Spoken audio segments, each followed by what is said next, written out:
Hell's Kitchen, New York City, the 1970s. A neighborhood caught between two worlds, still clinging to its Irish working-class roots, but crumbling under the weight of poverty, violence, and change. The streets were narrow, the tenements overcrowded, and the bars filled with men who carried grudges like old coats. To outsiders, Hell's Kitchen was just another gritty stretch of Manhattan.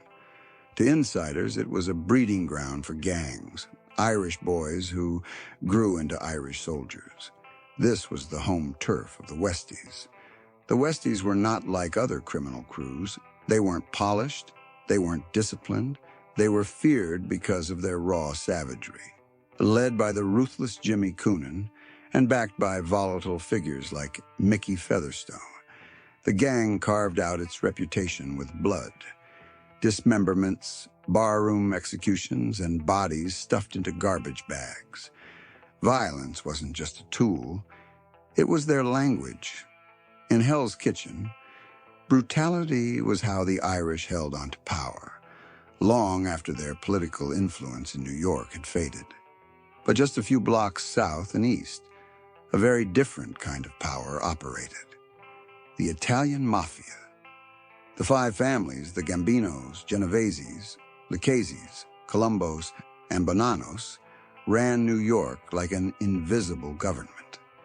Their hands were in construction, trucking, labor unions, and politics. Their money flowed through loan sharking, gambling, and racketeering schemes that stretched from the city streets to Wall Street. They prided themselves on discipline, on order, on business. For the Mafia, violence was controlled, surgical, precise, and only when necessary. For the Westies, violence was spectacle. When these two worlds collided in the 1970s, the clash wasn't just about territory. It was a battle of class and culture. The Italians saw themselves as aristocrats of organized crime, men of rules and ceremony. The Irish were scrappers, blue-collar soldiers who lived and died by chaos. Yet the two sides couldn't ignore each other. The Westies controlled Hell's Kitchen, a valuable piece of Manhattan real estate sitting on the edge of the West Side piers. And the Mafia, with its hunger for control over labor unions and shipping docks, had every reason to keep an eye on this wild Irish gang. The relationship that would follow was one of convenience, suspicion, and inevitable betrayal. In this story, there are no heroes, only survivors, informants, and corpses. The Mafia wanted order. The Westies thrived in disorder. Together, they would leave behind a bloody chapter in New York's history. Hell's Kitchen had always bred fighters. For generations, young Irish toughs ruled the bars, the alleys, and the rooftops. By the 1960s and early 70s, the once proud Irish gangs of New York were fading. But in the middle of that decline, a new breed emerged, meaner, harder, and determined to keep the Irish flag flying in blood. At the center of it all was James Jimmy Coonan. Born and raised in Hell's Kitchen, Coonan was ambitious, intelligent, and cold-blooded. He wasn't satisfied with being another neighborhood hoodlum. He wanted power, he wanted fear, and he wanted the west side of Manhattan under his thumb. Coonan was different from the old-school Irish bosses. He studied the Mafia, admired their discipline, and borrowed pieces of their playbook. But where the Italians favored quiet, Coonan believed in terror. He once said that if you make people afraid to even think about crossing you, you don't need to negotiate. You own them. Alongside him was Mickey Featherstone, a Vietnam veteran with a volatile temper and a reputation for unpredictable violence. Featherstone's paranoia and hair-trigger rage made him dangerous to everyone, friends and enemies alike. Together, Coonan and Featherstone became the backbone of the new Westies. Their method was simple: rule by fear. Disloyalty meant death. Betrayal meant dismemberment. Victims were chopped up in bathtubs, their remains stuffed into garbage bags and left as grim reminders. To the Mafia, such brutality was reckless. To the Westies, it was necessary. Coonan's men controlled Hell's Kitchen, block by block. They extorted bar owners, ran loan sharking operations, and hijacked trucks. They intimidated unions connected to the West Side piers, shaking down dock workers and longshoremen. Every payday, money flowed back to the Westies, and those who refused quickly disappeared. The gang's reputation spread fast. Unlike the Italians, who preferred to stay in the shadows, the Westies didn't care who knew their names. Their violence was so brazen that even the NYPD treated them with caution. Arrests meant little. Witnesses were too afraid to testify. Juries too scared to convict. But beneath the surface, there was a fatal flaw. The Westies weren't businessmen. They didn't build lasting empires. They thrived on chaos. Their drinking, their infighting, their impulsive killings all carried a cost. And though Jimmy Coonan dreamed of building a criminal empire to rival the Mafia, his soldiers were closer to street brawlers than strategists. Still, in Hell's Kitchen, they were kings. For the Irish community that felt pushed aside by waves of gentrification and the dominance of the Italian Mafia, the Westies became both villains and heroes, proof that the Irish still had muscle in Manhattan. By the mid-1970s, Jimmy Coonan had turned the Westies into one of the most feared street gangs in New York, but their bloody rise hadn't gone unnoticed. Just across town, the Mafia, the true masters of organized crime, were watching, and they were deciding whether these Irish upstarts were worth destroying or using. By the late 1970s, the Westies had carved their bloody mark on Hell's Kitchen. Their reputation for fearlessness and recklessness was known far beyond the boundaries of their neighborhood. But with notoriety came attention, and in New York there was one force you didn't want watching too closely: the Italian Mafia. The five families had spent decades perfecting a formula. They operated like a corporation, complete with a boardroom structure: boss, underboss, consigliere, captains, and soldiers. Violence was used, but always measured, always planned. To the Mafia, crime wasn't just about muscle, it was about business. Gambling, loan sharking, racketeering, control of the unions and the docks. This was their bread and butter. The Mafia prided itself on control. They avoided headlines when they could. They didn't need chaos. They needed stability. And in Hell's Kitchen, the Westies were the opposite of everything the Mafia represented. Jimmy Coonan's crew brought heat with their killings. Barroom shootings, dismemberments, public threats, the kind of violence that brought police cars swarming and reporters sniffing around. To Mafia bosses like Paul Castellano of the Gambino family, the Westies were dangerous not because of their strength, but because of their unpredictability. Yet the Mafia also understood opportunity. The docks of the West Side were valuable. The unions that controlled them were critical to Mafia rackets in construction and shipping. The Italians couldn't afford to ignore a gang that had Hell's Kitchen in a chokehold. For the Genoveses and Gambino families, the question wasn't if they should deal with the Westies, it was how. Coonan, for his part, admired the Mafia. He looked up to their structure and longed for that same kind of legitimacy for his own crew. But admiration didn't erase the differences. The Italians saw themselves as the aristocrats of organized crime. Calm, calculating, men of honor, at least in their own eyes. The Westies were viewed as wild Irish street thugs, useful for muscle, but incapable of real discipline. The Mafia had crushed challengers before: Jewish gangs, Irish mobs, independent crews that refused to fall in line. But with the Westies, Castellano saw an advantage. Instead of wasting bodies and bullets wiping them out, he could put them to work. And so, a fragile interest began to take shape.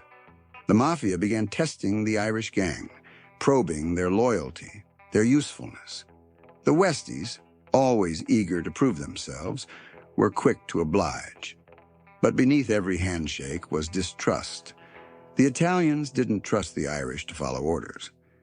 And the Irish resented the unspoken class divide, the idea that they would always be seen as second-class enforcers, never equals.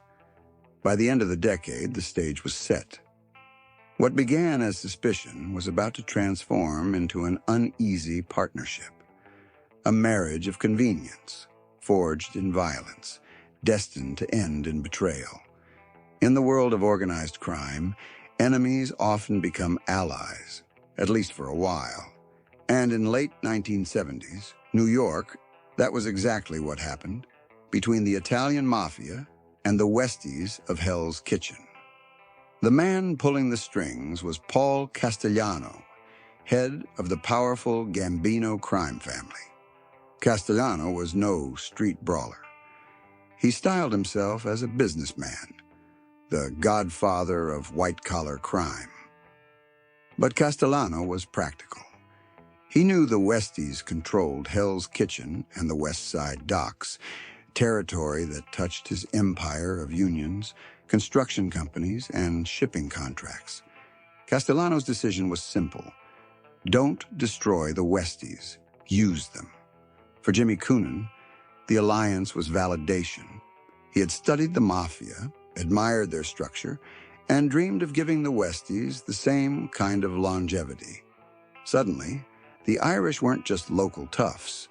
They were recognized by the Gambinos, the most powerful of the 5 families. Coonan was no longer just king of Hell's Kitchen. He was sitting at the table. The deal worked like this. The Westies became muscle for the Mafia. They acted as debt collectors, union enforcers, and contract killers.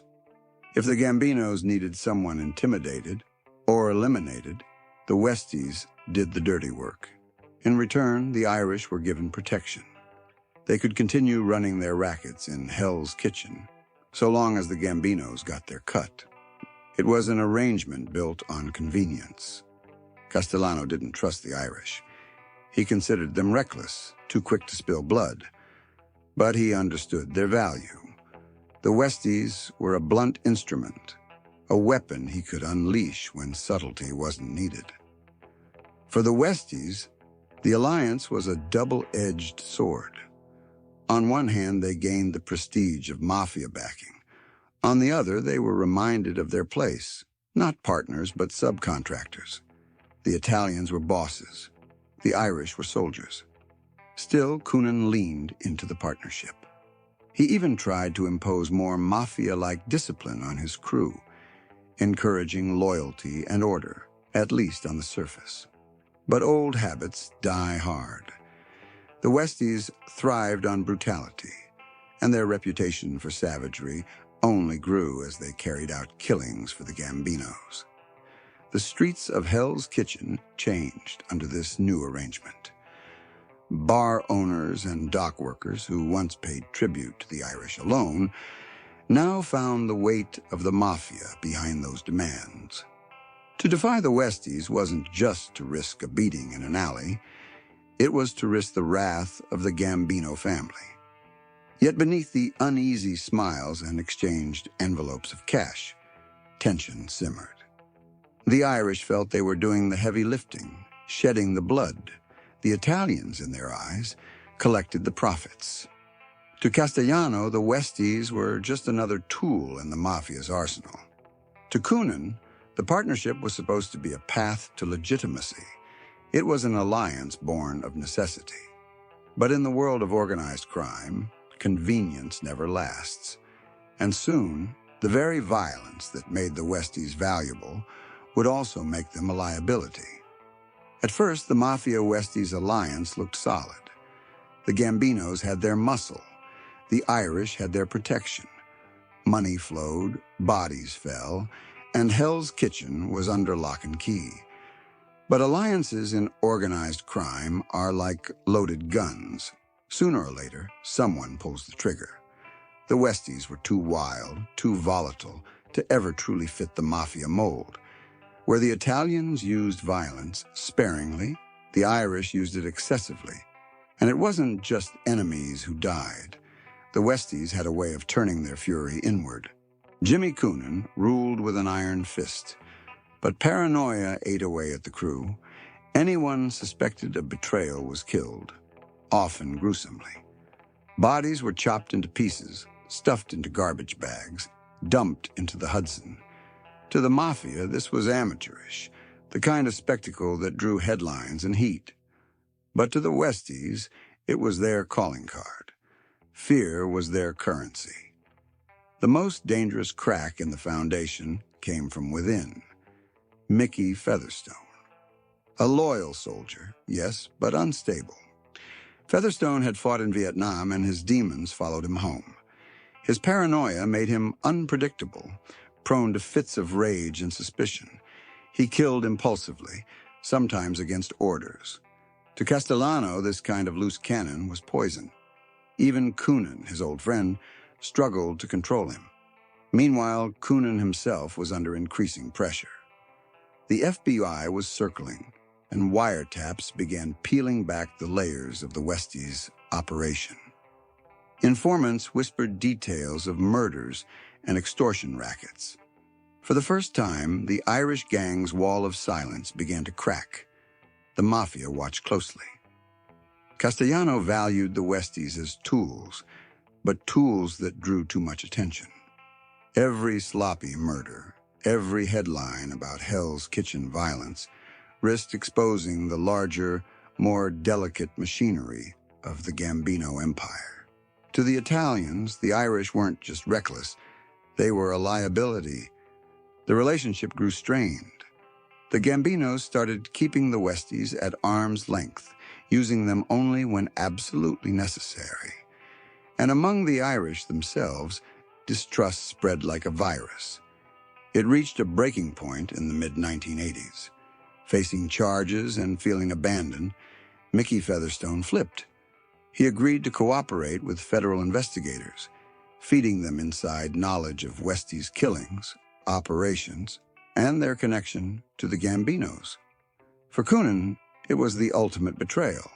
For the Mafia, it was confirmation of what they had always believed. The Irish couldn't be trusted to play by the rules. The very violence that had made the Westies so feared and so valuable was now tearing them apart. What began as a partnership forged in blood was unraveling in blood. The writing was on the wall. The Westies' days as kings of Hell's Kitchen were numbered. And soon, law enforcement would deliver the final blow. By the mid-1980s, the walls of Hell's Kitchen were closing in. For decades, the Irish had ruled their corner of Manhattan with fists and fear, but the age of impunity was over. Law enforcement, armed with new tools and new strategies, was coming for both the Mafia and the Westies. The FBI had learned from years of frustration. Traditional arrests and trials rarely stuck. Witnesses were too terrified, juries too intimidated. But now, federal prosecutors wielded the RICO Act, a weapon designed to dismantle entire criminal enterprises by linking leaders to the crimes of their soldiers. For the first time, the Mafia's corporate model could be used against it. And the same went for their Irish allies. The Westies were particularly vulnerable. Unlike the Italians, they had little structure, little discipline. Their killings were sloppy, their paper trails messy. Investigators didn't have to look hard for bodies. Hell's Kitchen was littered with them. But the real death blow came from inside. Mickey Featherstone, the volatile soldier turned government witness, laid out the inner workings of the gang. He described murders in chilling detail. He named names. He connected the dots between the Westies' street violence and the Gambino family's larger empire. With his testimony, Prosecutors finally had enough to tear the gang apart. One by one, indictments fell. Jimmy Coonan, the proud architect of the modern Westies, was convicted of racketeering and multiple murders. He was sentenced to life in prison without parole. Other lieutenants followed him into the system, swallowed by the very justice machine they had once mocked. The Mafia, too, felt the sting. The Westies' cooperation gave prosecutors leverage against Paul Castellano, who already faced mounting investigations. But before he could answer to the courts, Castellano was executed in a spectacular mob hit outside Sparks Steakhouse in December 1985. His death marked a turning point for the Gambinos, but it also severed the last meaningful tie between the Italians and their Irish enforcers. Hell's Kitchen itself was changing. The gritty neighborhood of longshoremen and saloons was giving way to gentrification, high-rises, and new money. The Irish presence that had once defined it was fading, just as the Westies were dragged into courtrooms and prison cells. The gang that had terrorized the city with dismemberments and street executions was suddenly a ghost, remembered more for its brutality than its power. The fall of the Westies was brutal, swift, and final. What had begun as a bloody rebellion against fading Irish influence ended in betrayal, handcuffs, and life sentences. They had risen on violence, but violence alone could not sustain an empire. In the end, the Irish had been outmatched, not just by the law, but by the Mafia's cold pragmatism. To the Italians, the Westies were always expendable. And when the storm came, the Irish burned first. By the late 1980s, the story of the Westies was all but over. Jimmy Coonan and his lieutenants were serving life sentences. Mickey Featherstone had disappeared into witness protection. Hell's Kitchen, once synonymous with Irish grit and gangland violence, was being transformed into a new Manhattan of glass towers and rising rents. The Italian Mafia, too, would feel the weight of history.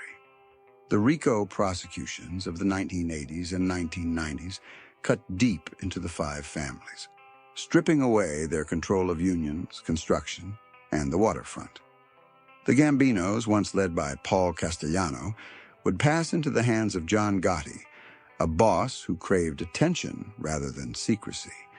That hunger for fame only accelerated law enforcement's assault. But while the Mafia adapted and endured in fragments, the Westies were annihilated. Their fall was more than the end of a gang. It was the collapse of a way of life.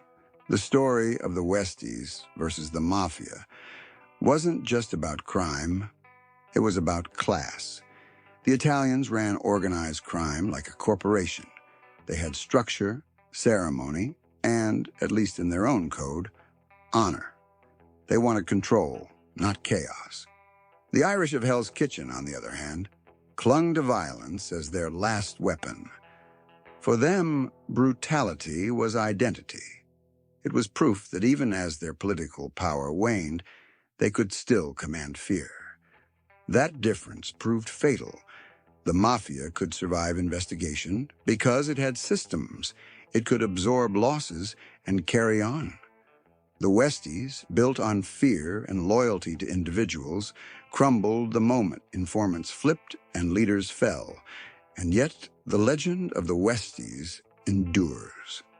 In Hell's Kitchen, their name is still whispered in stories told by old-timers who remember a neighborhood where everyone knew someone connected to the gang.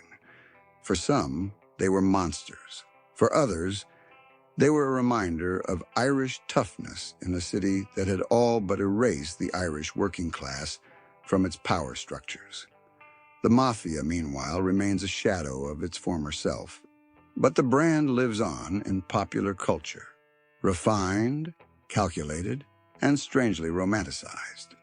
The Westies, by contrast, are remembered for blood.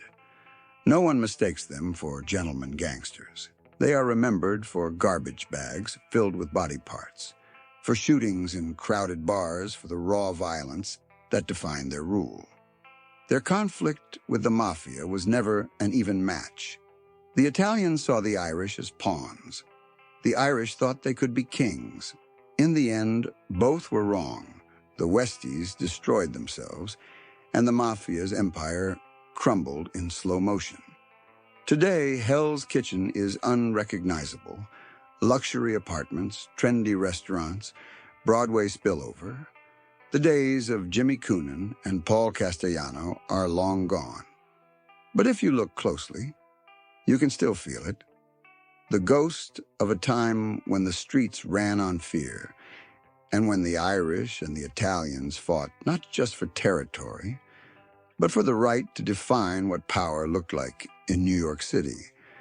This was the legacy of the Mafia and the Westies, a story of order and chaos, of business and brutality, of an empire built on fear and another destroyed by it.